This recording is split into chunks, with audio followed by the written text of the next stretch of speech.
भार्गवी प्रकाश और स्वागत है आपका हमारे चैनल पे।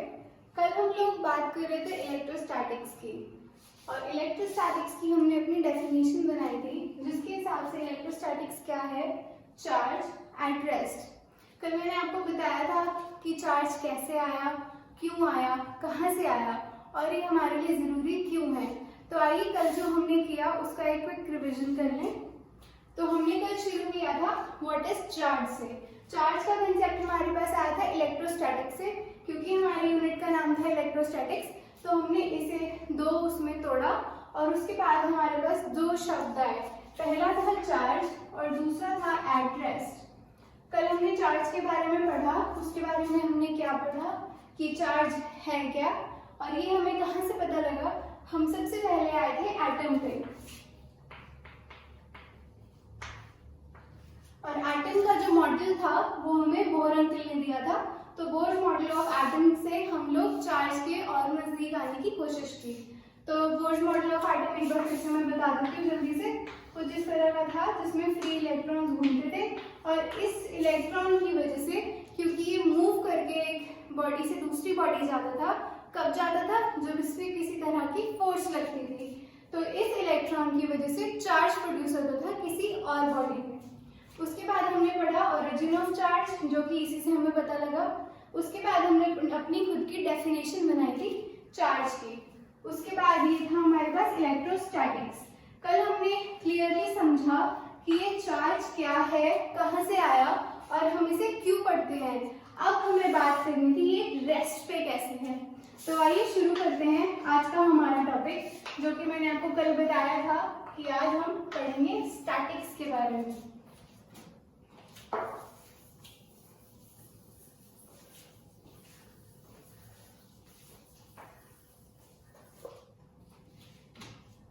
स्टैटिक वर्ड का मतलब तो आप समझ गए होंगे, एट रेस्ट।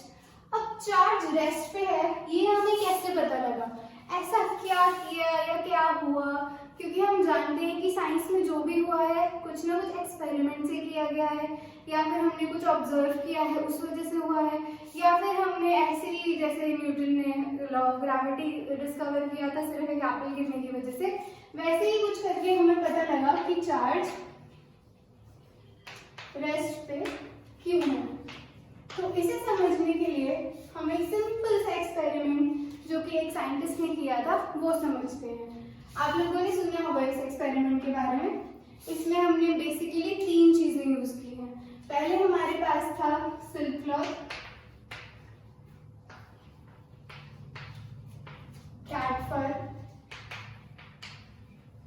और दो तरह की रॉड। पहले हमने यूज की ग्लास रॉड और हमने यूज की एबोनाइट रॉड। तो इन चार चीजों की मदद से हम लोगों ने एक एक्सपेरिमेंट कंडक्ट किया, बहुत ही सिंपल सा। तो उसमें हमने क्या किया, सबसे पहले हमने इस ग्लास रॉड को सिल्क क्लॉथ के साथ रब किया। मतलब ये थी हमारी ग्लास की रॉड और ये था हमारा क्लॉथ। जब हमने इन दोनों को आपस में रब किया तो क्या हुआ, आप सिंपल सा एक्सपेरिमेंट घर में भी कर सकते हैं। अगर आप अपने बालों में कंघी रब करते हैं तो होता क्या है, उसके अंदर कुछ जाता है ना, जिसकी वजह से वो छोटे छोटे वेपर्स को अट्रैक्ट करता है। तो वो सेम कंसेप्ट हमने यहाँ पे यूज किया। तो क्या हुआ, ये करने से वो हमें देखना है कि हुआ क्या। उसके बाद जब हमने ये वाली रॉड थी, इस पे आ गया पॉजिटिव चार्ज। तो इसी रॉड को हमने एक और रॉड के पास लेकर आए। तो क्या हुआ, इन दोनों ने आपस में एक दूसरे को क्या किया, रिपेल किया। हमने क्या किया, फिर से बताती हूँ। हम लोगों ने ग्लास रॉड ली जिससे हमें रब किया सिल्क क्लॉथ के साथ। ये हमारी ग्लास रॉड है और ये हमारा सिल्क का क्लॉथ है। ये रॉड हमने रब की। हमने ऐसे ही एक और ग्लास रॉड ली और उसको भी सिल्क क्लॉथ के साथ ही रब किया। फिर हमने जब दोनों रॉड्स को एक साथ लिया तो उन्होंने क्या किया, एक दूसरे को रिपेल किया, मतलब एक दूसरे को धक्का दिया। जैसा कि आप लोग मैग्नेट के साथ करते हैं, सेम वैसा ही हुआ। उसके बाद हमने क्या किया, एक एबोनाइट रॉड ली, इसको हमने रब किया कैट फर के साथ। ये थी हमारी एबोनाइट रॉड। इसको रब किया कैटफर के साथ। तो ये करने से क्या हुआ, जो एबोनाइट रॉड थी वो नेगेटिवली चार्ज हो गई। फिर उसके बाद हमने सेम एक और रॉड ली, उसको फिर से कैटफर के साथ रब किया और इसी प्रोसीजर से हमने फिर से इन दोनों को पास लेकर आए। क्योंकि एबोनाइट नेगेटिव चार्ज होती है तो मैं यहाँ नेगेटिव चार्ज दिखा रही हूँ। तो ये नेगेटिव चार्ज थी और ये भी नेगेटिवली चार्ज थी, तो इन दोनों ने वापस एक दूसरे को क्या किया, रिपेल किया। तो यहाँ से हमें दो बातें पता लगी। जब हमने इस केस में लिया तो दोनों पॉजिटिव थी, तो क्या कर रही थी, रिपेल कर रही थी। जब हमने एबोनाइट रॉड और कैटफर का केस लिया तब भी दोनों एक सेम चार्ज की थी, इस वजह से उन्होंने क्या किया, एक दूसरे को रिपेल किया। अब हमें, अगर आप स्टार्टिंग में सोच रहे हैं कि हमें पता कैसे लगा कि ये पॉजिटिव थी और ये नेगेटिव थी, वो भी मैं आपको अभी समझा देती हूँ।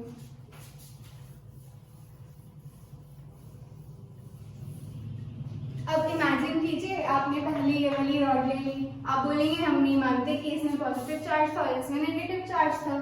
तो हमने क्या किया, जो हमने पहले ग्लास रॉड ली थी वो ले ली और हमने एक क्या करा, एबोनाइट रॉड ले ली।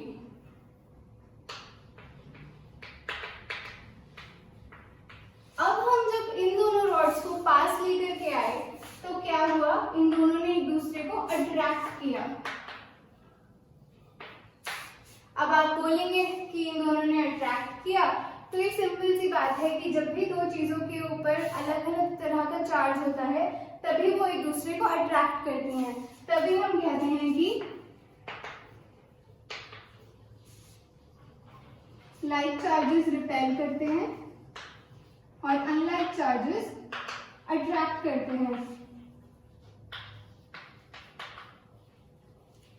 तो यहां से हमें पता लगा, अब ये तो आप लोग मान गए ना कि अट्रैक्ट कर रही हैं और सेम रॉड क्या कर रही थी, रिपेल कर रही थी। तो यहाँ से पूरा कंक्लूजन ड्रॉ हुआ कि दोनों रॉड्स में क्या है, अलग अलग चार्ज है। तो इस रॉड पे कुछ डिफरेंट चार्ज है और इस पे कुछ डिफरेंट चार्ज है। उसके बाद हमारे पास एक साइंटिस्ट थे, उन साइंटिस्ट ने क्या किया, ये जो दोनों चार्ज हमें मिले, एक मिला हमें इस पे ग्लास रॉड पे और एक हमें किस पे मिला, एबोनाइट रॉड पे। दो रॉड्स थी हमारे पास। अब दूसरे अंकल थे हमारे पास एक, इन्होंने क्या किया, इस चार्ज को डिस्कवर किया इस एक्सपेरिमेंट के थ्रू। तो इन्होंने बाय कन्वेंशन कहा कि जो ग्लास रॉड होती है वो पॉजिटिवली चार्ज होती है और जो एबोनाइट रॉड होती है वो नेगेटिवली चार्ज होती है। तो यहाँ से हमें पता लगा कि जब हमने ग्लास रॉड को सिल्क क्लॉथ से रब किया तो उसने पॉजिटिव चार्ज क्यों एक्वायर किया, और जब हमने एबोनाइट रॉड को कैटफर से रब किया तो उसने नेगेटिव चार्ज क्यों एक्वायर किया। यहाँ से आप लोगों को क्लियर हो गया होगा कि हमारे पास क्या है, दो तरह के चार्जेस हैं। तो दो टाइप ऑफ चार्जेस हमें यहाँ मिल गए।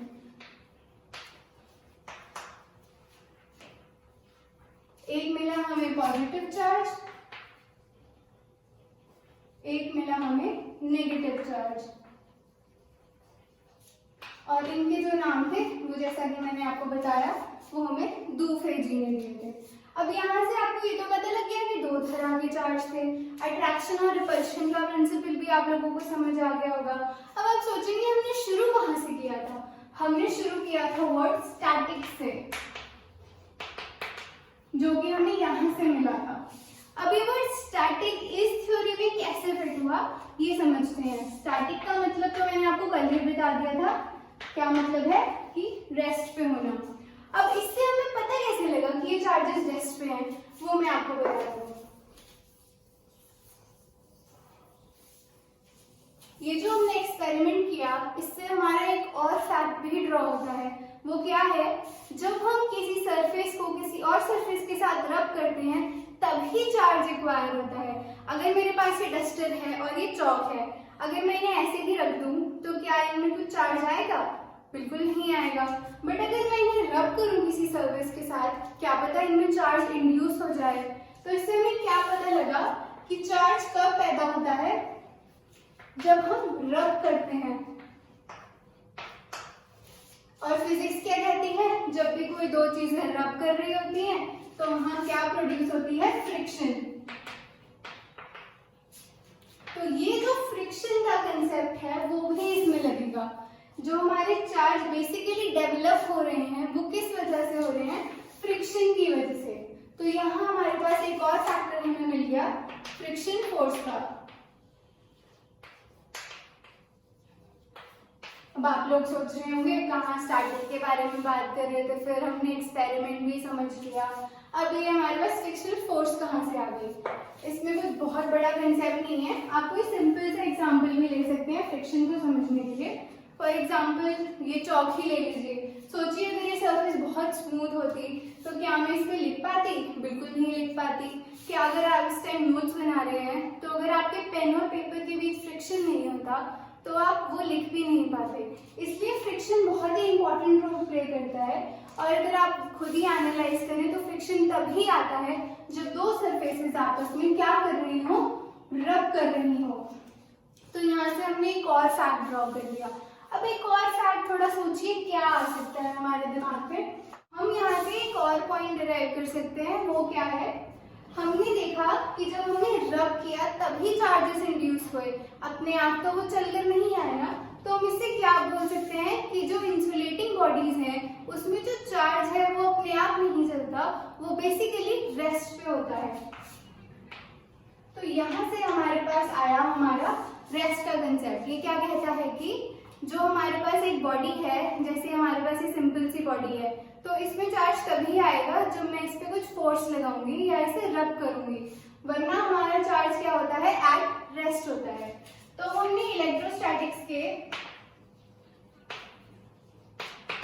दोनों टर्म्स को अच्छे से समझ लिया। पहला हमारे पास क्या था, चार्ज, और दूसरा वर्ड हमारे पास था स्टैटिक्स, जिसका मतलब था रेस्ट।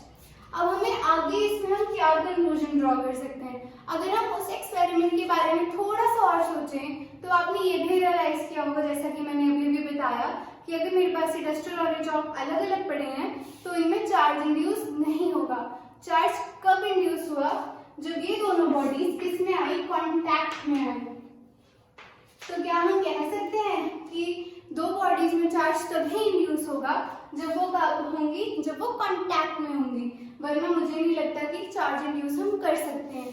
तो इससे हमें ये पता लगा कि चार्ज तभी इंड्यूस होता है जब हम उन्हें रब करते हैं, और रब करने से क्या होता है, फ्रिक्शनल फोर्स पैदा होती है। और दूसरा हमें पता लगा कि कांटेक्ट करने पर ही जो हमारे चार्जेस हैं वो रिएक्ट करते हैं, रिस्पॉन्ड करते हैं, और तभी वो इंड्यूस होते हैं।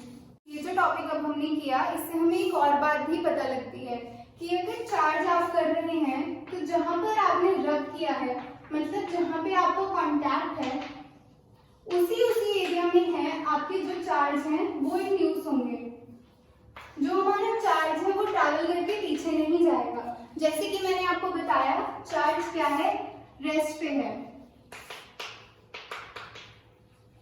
तो रेस्ट पे होने का ये मतलब भी है कि वो इस पोजीशन से पीछे पीछे की तरफ अपने आप मूव नहीं करेगा। वो जहाँ है, जहाँ हमने कांटेक्ट करके रब किया है उसे, वो उसी एरिया में रहेगा, आगे मूव नहीं करेगा। तो हमने आज जो भी पढ़ा उसे एक बार जल्दी से रिवाइज कर लेते हैं। हमें आज का हमारा टॉपिक समझना था कि चार्जेस स्टैटिक कैसे होते हैं। तो उसके लिए हमने एक सिंपल सा एग्जांपल लिया। हमने क्या लिया, एक सिल्क क्लॉथ लिया, एक कैट फर ली। सिल्क क्लॉथ को हमने ग्लास रॉड से रब किया, और जो हमारा कैट फर था उसे हमने एबोनाइट रॉड से रब किया। उसकी वजह से जो हमारी ग्लास रॉड थी उसने कुछ चार्ज एक्वायर किया, और जब हमने सेम दूसरी ग्लास रॉड को उसके पास लाए तो उन्होंने क्या किया, एक दूसरे को रिपेल किया। उसके बाद हमने सेम एक्सपेरिमेंट किया एबोनाइट रॉड के साथ। तो एबोनाइट रॉड हमने जब दो ली, दोनों को ही कैट फर से रब किया, तो उन्होंने आपस में फिर से एक दूसरे को रिपेल किया। उसके बाद हम लोगों ने एक सिल्क रॉड, ग्लास रॉड ली और एक एबोनाइट रॉड ली। जब हम उन दोनों को पास लेकर आए तो उन्होंने एक दूसरे को अट्रैक्ट किया। तो यहाँ से हमारा पहला कंक्लूजन जो ड्रॉ हुआ वो ये था कि हमारे पास दो तरह के चार्जेस हैं। तो दूफे अंकल ने हमें कन्वेंशन बाय कन्वेंशन ये बताया कि जो ग्लास रॉड है वो पॉजिटिव चार्ज एक्वायर करता है, और जो एबोनाइट रॉड है वो नेगेटिव चार्ज एक्वायर करती है। इसमें एक और सीखने वाली बात है कि जब हमारे पास कोई नॉर्मल बॉडी होती है, जैसे कि ये है या ये बोर्ड है या कोई भी ऑब्जेक्ट जो आपके आसपास है, वो क्या रहता है, वो रहता है न्यूट्रल। ऐसा तो नहीं होगा ना कि आपने इसको हाथ लगाया और आपको शॉक लग गया या कुछ भी हो गया। तो बेसिकली जो हमारी बॉडीज होती है वो न्यूट्रल पोजीशन में रहती है। इसका मतलब क्या है, अगर हम दो बॉडीज को कांटेक्ट में लाते भी हैं तो जितना पॉजिटिव चार्ज इस पे आएगा उतना ही नेगेटिव चार्ज दूसरी बॉडी पे आएगा। मतलब कि आपस में क्या रहना चाहते हैं, न्यूट्रल यानी कि बैलेंस रहना चाहते हैं। ऐसा कभी नहीं होगा कि इसमें अपने 3 दे दिए और उधर सिर्फ 2 नेगेटिव हुए हैं, ऐसा कभी नहीं होगा। जितने यहाँ से जाते हैं उतने ही वहाँ आते हैं। तो ये था हमारा आज का टॉपिक, जहाँ मैंने आपको बताया, इलेक्ट्रोस्टैटिक्स पूरा अच्छे से समझा दिया है। अगर आपको फिर भी कोई डाउट है तो आप कमेंट सेक्शन में कमेंट करके मुझे बता सकते हैं, मैं आपका रिस्पॉन्स करूँगी या उस टॉपिक पे वीडियो बनाकर भेज दूँगी। और उसके बाद हमने एक्सपेरिमेंट पूरा अच्छे से समझ लिया है। अगर आपको इसमें भी कोई डाउट है तो आप बता सकते हैं। उसके बाद हमने अपने कंक्लूजन्स ड्रॉ किए और लास्ट में मैंने आपको बताया कि कोई भी बॉडी है वो न्यूट्रल पोजीशन में रहती है। प्लीज़ हमारे चैनल को लाइक, शेयर और सब्सक्राइब करें, और अगर आपको चैनल अच्छा लगे तो बेल आइकन भी बजा दीजिए। Thank you.